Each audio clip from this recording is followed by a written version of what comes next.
그래서 통계 계속 반복적으로 말씀드리는 거는 통계 기법을 선택하려면 결국 연구 설계가 정확해야 된다는 거죠.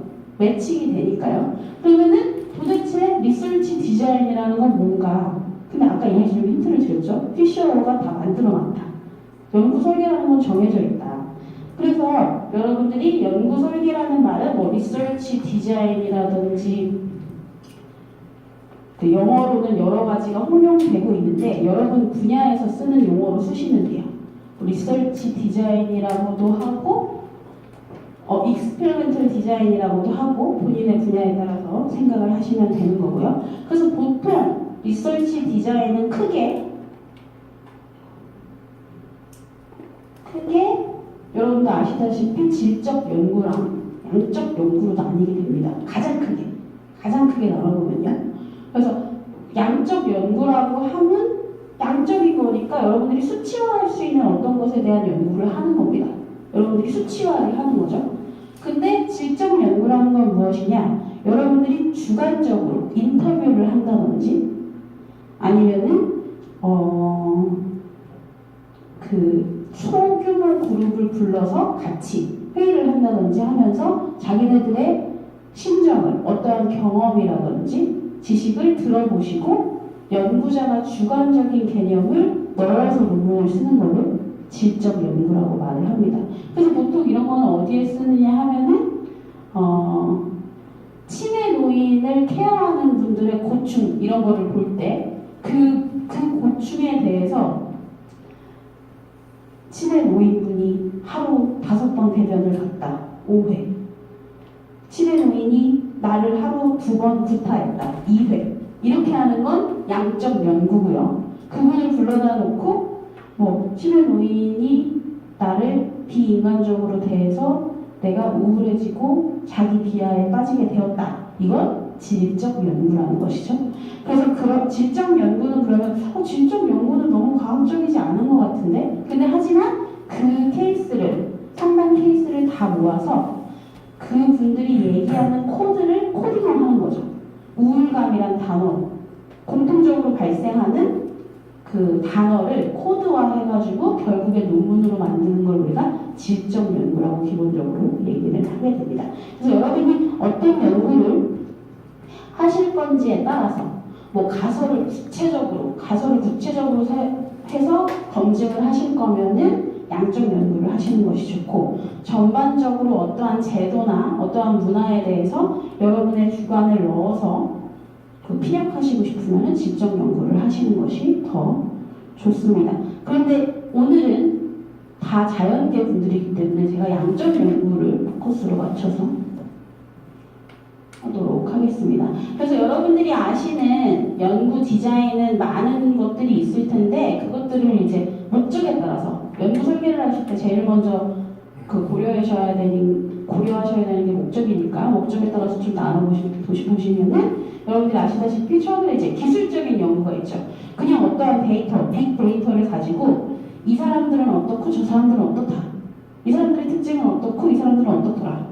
그리고 똑같은 사람들이 있는데 10년 주기로 어떻게 변하더라. 이런 식으로 그냥 데이터를 분석해서 기술하는 연구를 기술적 연구라고 하고요. 그리고 2차적으로 그러한 사람들이 어떤 요인에 의해서 어떤 상관관계에 의해서 변화되었느냐 도대체 한국 사람들의 HDL 콜레스테롤 수치가 왜 이렇게 떨어졌느냐 막 살펴보는 거죠. 어떤 요인들에 대해서 그걸 코릴레이션 스터디라고 하고요. 그리고 제가 말씀드린 대로 실험을 모두 할 수 있는 설계가 아닌 경우 옵저베이셔널 스터디랑 익스페리멘털 스터디를 섞어서 하나의 연구로 하는 세미 익스페리멘털 스터디 디자인도 할 수가 있고요. 그리고 일단은 모든 변수를 통제한 가운데서 임상실험을 한다든지 동물 실험을 한다든지 셀 실험을 하는 익스페리멘털 디자인도 하실 수가 있습니다. 그리고 여러분들 아시다시피 내가 직접 실험하지 않아도 다른 사람들의 논문을 집대성해서 리뷰 페이퍼로 쓰실 수가 있죠. 근데 여러분 유명한 SCI 논문 같은데 리뷰 페이퍼는 누가 쓰시나요? 그 분야에 탑 분이 쓰시는 겁니다. 아무나 쓰는 게 아니죠. 제가 리뷰 논문 쓴다고 아무 데도 안 받아줄 겁니다. SCI에서. 네가 누군데 감히 우리 분야의 리뷰를 하느냐 이렇게 하실 수도 있겠죠.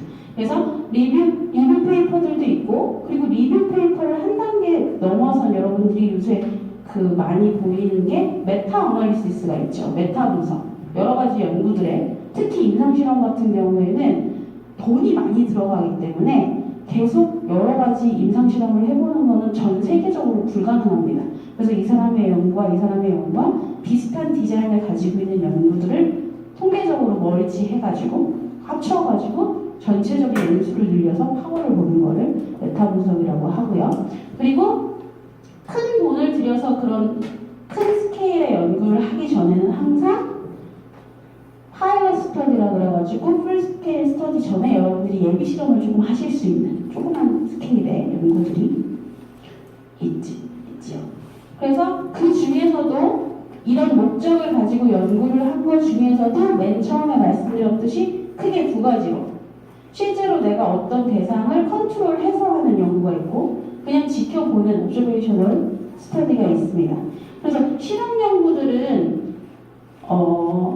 실제 보는 팩터 말고 다른 것들은 다 통제할 수가 있기 때문에 여러분들이 실제 이 물을 마셨을 때 내가 HDL 콜레스테롤 수치가 떨어진다 라고 정확히 말을 할 수가 있습니다. 유의적으로 떨어진다.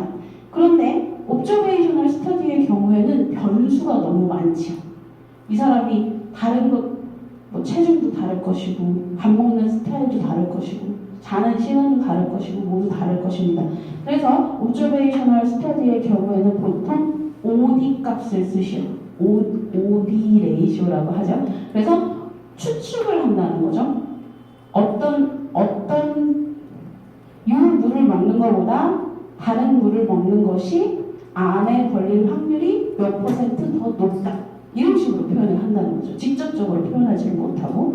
그래서 두 가지 연구에는 이러한 차이점이 있고요. 그래서 여러분들이 혹시 둘 중에서 컨트롤된 실험을 하실 거다.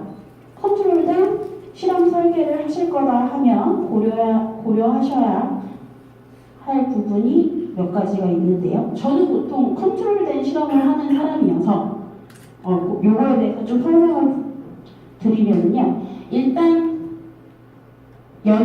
컨트롤드 익스페리먼트는 두 가지로 나눌 수가 있습니다. 어떤 컴파운드를 어떻게 트릿할지, 트리트먼트 디자인이 있고요. 그리고 기본 베이스로 뭐 교차 실험을 할 건지, 그 랜더마이즈드, 더블 블라인드 무슨 실험을 할 건지, 아니면은 G 실험에서 군을 2개로 할 건지, 3개로 할 건지, 이런 식으로 기본 리서치 디자인이 있고 그 위에 어떤 컴파운드를 하는지가 결정된다는 겁니다. 그러면 이런 식으로 생각을 해볼 수가 있어요. 제가 동시에 자꾸 제 쪽 얘기를 하게 되는데 제가 동시에 아까 말씀드린 우리나라에서만 나는 복분자와 미국에서 유명한 크랜베리를 비교하고 싶은 겁니다. 그럼 똑같은 익스페리멘털 디자인에다가 G들을 넣은 다음에 뭐만 바꾸면 되겠어요? 복분자와 크랜베리만 바꾸면 똑같은 설계 안에서 트리트먼트만 바꾸면 그 두 개의 컴파운드를 바로 비교를 할 수가 있다는 겁니다. 그래서 연구자들은 공통적인 익스페리멘털 디자인을 바탕에 깔고 피셔의 익스페리멘털 디자인을 바탕에 깔고 본인의 컴파운드를 몇 퍼센트로 할 것인지 아니면 무슨 농도로 할 것인지 먹는 거나 약물뿐만 아니고 어떤 실험이든 마찬가지입니다. 공항에서도 마찬가지고 농항에서도 마찬가지고 다 마찬가지입니다. 그래서 기본적인 익스페리멘털 디자인이 나오고 그 위에 내가 어떻게 트리트먼트를 할 것인지가